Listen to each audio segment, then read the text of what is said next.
Hello students. तो शुरू करें हमारी फ्लैशबैक सीरीज। तो हमारी फ्लैशबैक सीरीज में हमने लास्ट टर्न पे एक्सेस डिमांड और डेफिशिएंट डिमांड के बारे में पढ़ा था, जिसमें हमने उनकी मीनिंग, उनके फीचर्स और रीजंस और उस कर्व को कवर किया था।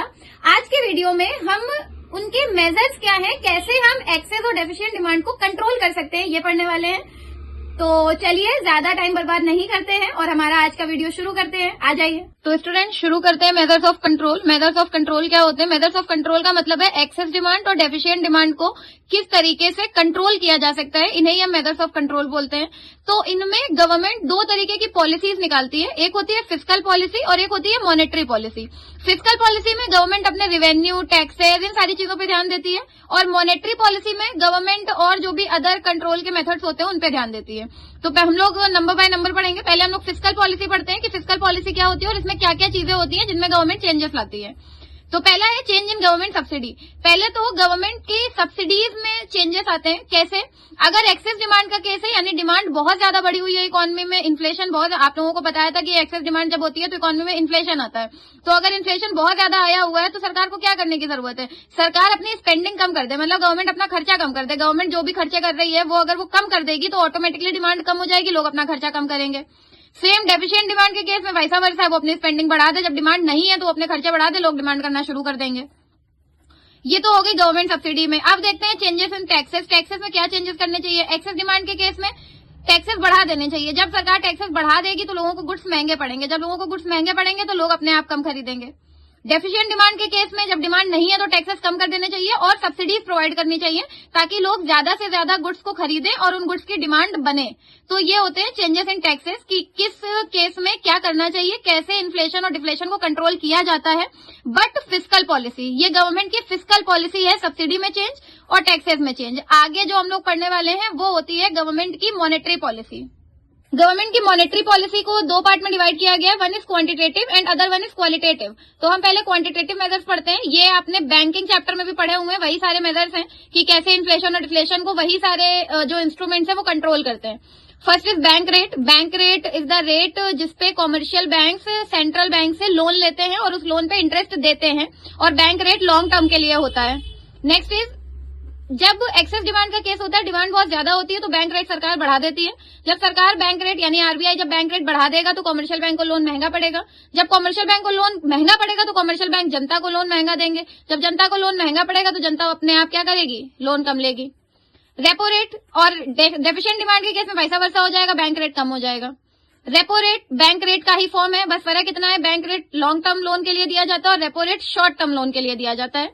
एक्सेस डिमांड के केस में बढ़ा दिया जाता है और डेफिशिएंट डिमांड के केस में कम कर दिया जाता है।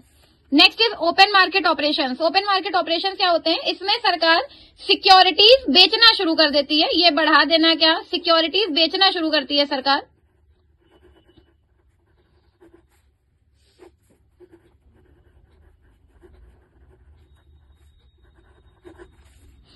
एक्सेस डिमांड के केस में ओपन मार्केट ऑपरेशन यानी कि सरकार सिक्योरिटीज बेचना शुरू कर देती है। जब सरकार सिक्योरिटी बेचेगी तो परचेजिंग पावर क्या होगी? जनता के हाथ से, गवर्नमेंट के हाथ में पहुंच जाएगी। आप सिक्योरिटीज से कुछ परचेज नहीं कर सकते। जब तक आपके पास पैसा था, आपके हाथ में लिक्विडिटी थी, आप चीजें खरीद सकते थे। अब आपके हाथ में पैसा नहीं है, पावर नहीं है, एक्सेस डिमांड कंट्रोल में आ जाएगी। नेक्स्ट है डेफिशिएंट डिमांड। डेफिशिएंट डिमांड के केस में जो परचेजिंग करती है, मतलब वो सिक्योरिटीज खरीदना शुरू कर देती है। जब वो सिक्योरिटीज खरीदेगी तो पैसा आपके हाथ में आएगा। जब पैसा हाथ में आएगा तो अपने आप डिमांड बढ़ने लगेगी। अब देखते हैं एलआरआर क्या होता है, लिक्विडिटी रिजर्व रिक्वायर्ड या liquidity reserve ratio. Excess demand के ये वो रेशियो है जो आरबीआई बोलती है कि इतना परसेंटेज रिजर्व कॉमर्शियल बैंक्स को अपने पास रखना है और इतना परसेंटेज रिजर्व कॉमर्शियल बैंक्स को आरबीआई के पास रिजर्व करवाना है। तो एक्सेस डिमांड के केस में ये रेशियो बढ़ जाता है। फॉर एग्जाम्पल, अगर अभी आरबीआई ने बोला है कि 10% एसएलआर और 10% सीआरआर निकालना है, मतलब टोटल 20% निकालना है, तो अगर एक दिन में डिपॉजिट 10,000 आया तो 10,000 में से 20% तो टोटल निकल गया, यानी कि 2,000 बचा कितना? 8,000। तो 8,000 ये लोन प्रोवाइड कराएगी गवर्नमेंट या बैंक। अगर इस रेट को बढ़ा दे, अब वो कह दे अब 15% दो, मतलब क्योंकि एक्सेस डिमांड है तो ये रेट 15% हो गया। जब ये रेट 15 हो गया तो यहाँ पे 30 हो जाएगा। 30 हो जाएगा तो ये 3,000 निकलेगा। अब पैसा कितना पहुंचेगा इकोनॉमी में? 7,000। इसी तरीके से ये रेट बढ़ाए जाते हैं ताकि एक्सेस डिमांड कंट्रोल हो सके और वाइसा वर्सा हो जाता है डेफिशिएंट डिमांड के केस में। ये सारे क्वालिटेटिव इंस्ट्रूमेंट्स हैं मॉनेटरी पॉलिसी के, गवर्नमेंट के मॉनेटरी पॉलिसी के, जिससे कि कंट्रोल किया जाता है एक्सेस डिमांड और डेफिशिएंट डिमांड। क्वालिटेटिव इंस्ट्रूमेंट्स क्या होते हैं? पहला है margin requirement. Margin requirement is the difference जितना अमाउंट लोन के लिए सैंक्शन हुआ है और जितने की सिक्योरिटी बोली गई है। फॉर एग्जाम्पल, अभी तक 1 लाख के लोन के लिए सरकार कहती थी कि आप 2 लाख की सिक्योरिटीज रखिए, but in case of excess demand, अब 2 लाख की सिक्योरिटी यानी 1 लाख का difference, but in case of excess demand अगर गवर्नमेंट को वो कंट्रोल करनी है तो वो ये मार्जिन बढ़ा देगी। अब कहेगी लोन 1 लाख का ही देंगे लेकिन सिक्योरिटी 3 लाख की रखो, यानी कि 2 लाख का मार्जिन।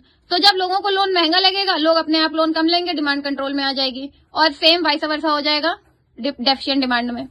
मोरल सुएशन क्या होता है? नॉर्मल आरबीआई एक गाइडलाइन प्रोवाइड कर देती है कि भाई आप उन लोगों को लोन दीजिए जिन लोगों को आपको लग रहा है नेसेसरी है, इनकी नीड है, इनको देना चाहिए, वो मोरल सुएशन है। सिलेक्टिव क्रेडिट कंट्रोल सेम चीज है, फर्क इतना है कि इसमें आरबीआई सीधे बोल देती है कि सिर्फ इन सेक्शंस को पैसा दीजिए, लोन दीजिए, बाकी किसी को मत दीजिए, इसलिए सिलेक्टिव वर्ड लगा है।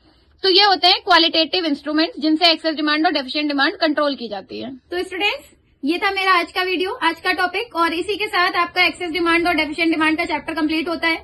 अपनी अपनी बुक से इन डिटेल अच्छे से रीड करिए, टीआर जैन, संदीप गर्ग या फ्रैंक पब्लिकेशन, जो भी बुक्स यूज हो रही हैं उनमें अच्छे से पढ़िए। और अगर आपको वीडियो अच्छा लगा हो तो लाइक करिए, शेयर करिए और चैनल को सब्सक्राइब करिए। Thank you so much.